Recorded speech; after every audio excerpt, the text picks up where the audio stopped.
प्रिय मित्रांनो, मी आशिया खंडामध्ये अति सुंदर शहर असलेलं छत्रपती संभाजीनगर येथून मी आलेलो आहे आझाद मैदानावर। तर मी एवढं सांगेल की 258 मराठी खासदार आहे।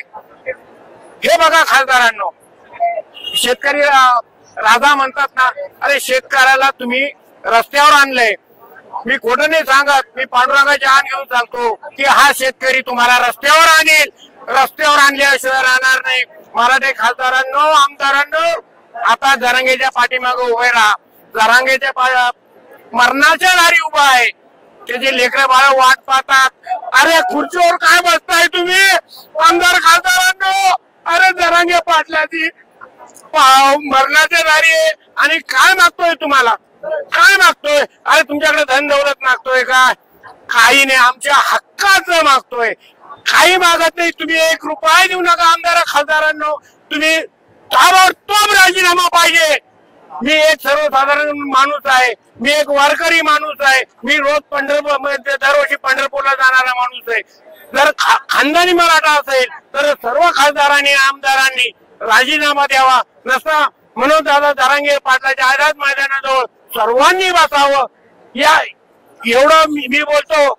आणि असा माणूस, जरांगे पाटला सारखा माणूस या जगात परत होणार नाही। आणि तुम्हाला ज्या माणसाने मोठं केलं त्याच माणसाला मृत्यूच्या दारात जर तुम्ही बघत असाल तर विठ्ठल तुमच्याकडे बघून घेईल। हे पांडुरंगा, दुसरा काय प्रश्न?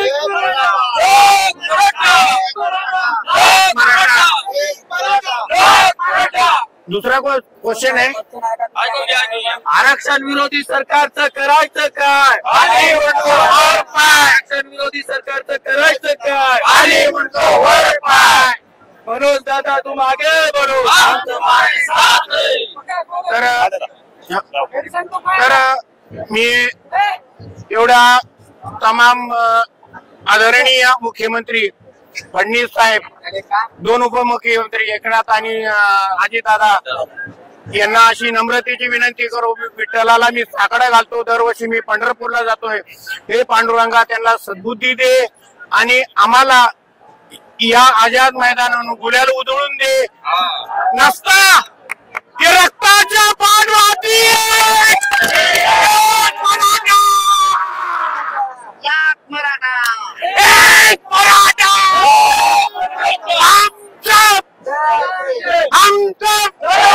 मराठा आहे तुटीचा, मराठा आहे तुटीचा। रामकृष्ण हरी, रामकृष्ण हरी।